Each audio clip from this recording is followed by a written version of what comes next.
Hello friend, welcome to my channel home chef delight. আজকে আমি আপনাদের জন্য নিয়ে এসেছি মাছের মাথা দিয়ে লাউ ঘন্টর একটি রেসিপি নিয়ে। খুব কম উপকরণ দিয়ে তৈরি হয় যেটি। তো চলুন দেখে নিই কী করে বানাচ্ছি। এর জন্য আমি নিয়ে নিয়েছি একটা মাঝারি সাইজের লাউ। এই লাউটাকে আমি এরকমভাবে লম্বা করে ঝুড়ো করে কেটে নিয়েছি।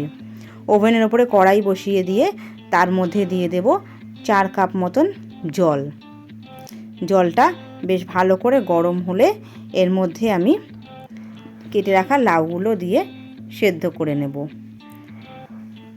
আর সঙ্গে দিয়ে দেবো সামান্য পরিমাণে নুন, যাতে লাউটা বেশ ভালো করে সেদ্ধ হয়ে যায় আর রান্নার সময় কম লাগে আর তেলটাও কম লাগে। তো এর জন্য আমি লাউটাকে এখানে দিয়ে দিয়েছি পুরো জলের মধ্যে, দিয়ে 10 থেকে 12 মিনিটের মতন চাপা দিয়ে রেখে দেবো। 10 থেকে 12 মিনিট হয়ে গেছে, লাউটা আমার অনেকটাই সেদ্ধ হয়ে গেছে। এবার এটাকে জল ঝরিয়ে আলাদা করে সাইডে সরিয়ে রাখবো। এখানে আমি নিয়ে নিয়েছি একটা বড় সাইজের মাছের মাথা। আমি এখানে কাতলা মাছের মাথা নিয়েছি, আপনারা চাইলে রুই মাছের মাথাও নিতে পারেন। এই মাথাটাকে ভালো করে নুন আর হলুদ মাখিয়ে নেব। বেশ ভালো করে নুন আর হলুদ মাখিয়ে নিচ্ছি, যাতে মাছের ভেতরে নুনটা ভালো করে ঢুকে যায়। এরপরে এই মাছের মাথাটাকে আমরা ভেজে নেব। ওভেনের ওপরে কড়াই বসিয়ে তার মধ্যে দিয়ে দেব 2 টেবিল চামচ মতন রিফাইন অয়েল। আপনারা চাইলে সর্ষের তেলেও রান্নাটা করতে পারেন। আমি রিফাইন অয়েল দিয়ে রান্নাটা করছি।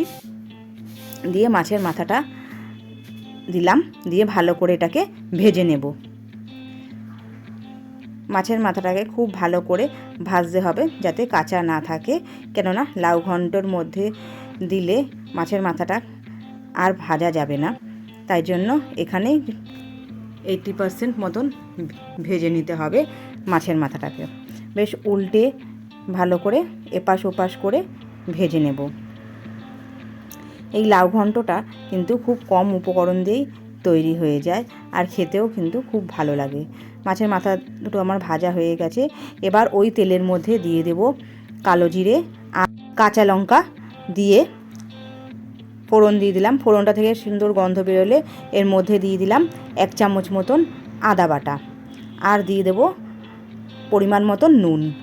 বেশ ভালো করে তেলের সাথে মিশিয়ে নেব আদাটা থেকে, যাতে কাঁচা গন্ধটা না বেরোয়।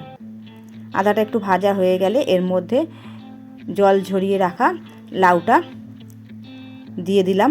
বেশ ভালো করে কিন্তু মেশাতে হবে। লাউটা এই পর্যায়ে ভালো করে মেশাতে হবে, যাতে লাউয়ের মধ্যে অবশিষ্ট জলটুকু টেনে যায়। এর জন্য আমি 5 মিনিটের জন্য চাপা দিয়ে দিলাম।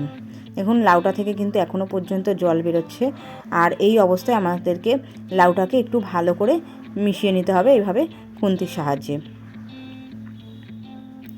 লাউটা কিন্তু একটু ধৈর্য ধরে ভালো করে মেশাতে হবে, কেননা লাউ থেকে জলটা আমাদের পুরোপুরি শুকিয়ে নিতে হবে। এই লাউ ঘন্ট রেসিপিটি খুব সামান্য উপকরণ দিয়ে তৈরি হয়ে যায় আর কম সময়েও হয়। তাই জন্য এটি বাড়িতে বানিয়ে অবশ্যই ট্রাই করুন। দিয়ে দিলাম সামান্য পরিমাণে হলুদ গুঁড়ো 1 চা চামচের মতন, দিয়ে আবারও একটু ভালো করে মিশিয়ে নিচ্ছি। বাড়িতে কিন্তু অবশ্যই বানাবেন আর আমাকে কমেন্ট বক্সে কমেন্ট করে জানাতে ভুলবেন না যে এটি খেতে কেমন হলো। এরপরে ভেজে রাখা মাছের মাথাগুলো টুকরো করে আমি এর মধ্যে দিয়ে দেব। মাছের মাথাটা দেওয়া হয়ে গেলে আবারও বেশ ভালো করে মিশিয়ে নিচ্ছি। দেখুন, খুব ভালো করে মেশাতে হবে। লাউটা থেকে কিন্তু আমার জল অনেক টেনে গেছে, আর মাছের মাথাটা দিয়ে আমি ভালো করে মেশাচ্ছি, যাতে সমস্ত লাউয়ের মধ্যে মাছের মাথার ফ্লেভারটা চলে আসে। এইভাবে সময় নিয়ে বেশ ভালো করে মিশিয়ে নিচ্ছি। এভাবে মেশাতে মেশাতে দিয়ে দেবো সামান্য পরিমাণে চিনি আর 1 মুঠ মতন ধনেপাতা। হ্যাঁ, আপনারা চাইলে ধনেপাতাটা স্কিপও করতে পারেন, কিন্তু এই ধনেপাতাটা দিলে মাছের মাথা, ধনেপাতা এইটার সুন্দর একটা গন্ধ লাউটা থেকে পাওয়া যায়। গরম ভাতের সঙ্গে এই লাউ ঘন্টটা খেতে খুবই ভালো লাগবে।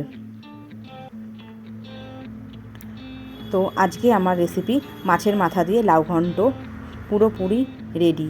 বাড়িতে কিন্তু অবশ্যই বানাবেন, আর কেমন হলো আমাকে জানাতে ভুলবেন না। ভালো হলে লাইক শেয়ার সাবস্ক্রাইব করতেও ভুলবেন না।